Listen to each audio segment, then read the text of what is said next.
আজ হলো বছরের প্রথম পুজো, সরস্বতী পুজো। তাই সকাল সকাল উঠে চান টান করে নতুন জামা কাপড় পরে একদম রেডি হয়ে গেছে। আর এদিকে মা আর বাবা ভোর থেকে উঠে সমস্ত কিছু জোগাড় যন্ত্র করে রেখেছে। এদিকে ম্যাক্সিমাম সব কিছুই রেডি হয়ে গেছে, আর টুকটাক যেটুকু বাকি সেটুকু মা সব গুছিয়ে টুছিয়ে নিচ্ছে। আর এটা হচ্ছে এবছরের আমাদের মা সরস্বতী।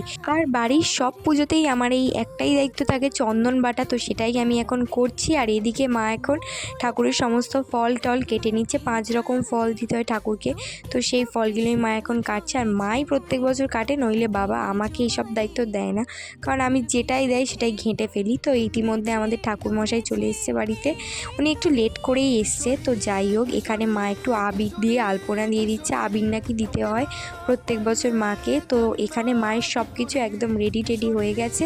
ঠাকুরকে মিষ্টি ফল যা যা দেওয়ার সব কিছু একদম সাজিয়ে গুছিয়ে দিয়েছে, শুধু ধূপ মোমবাতিটা এবার খালি জ্বালিয়ে দেবে। তো এদিকে মা প্রদীপটা জ্বালিয়ে দিয়েছে, আর ঠাকুরমশাই এখন পুজো করতে বসেও গেছে। আর আমরা না সোমবার দিন পুজোটা করেছিলাম।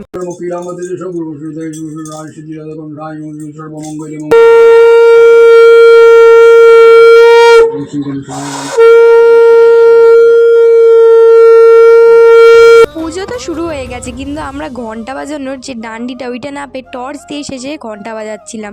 এটা ভীষণ ইউনিক হয়েছে আমাদের বাড়ির পুজোয়। তো এদিকে এখন আরতি হচ্ছে, আর আমার অঞ্জলি দেওয়া হয়েও গেছে। আর অঞ্জলি দিলাম খুব সুন্দরভাবে। আর এদিকে আমাদের পুজোও সম্পন্ন হয়ে গেছে। তো এখন কফি আর ঠাকুরের প্রসাদ নিয়ে আমি বসে পড়েছি। আজকে ভিডিওটা এই পর্যন্তই। ভালো লাগলে লাইক, কমেন্ট, শেয়ার, সাবস্ক্রাইব করো।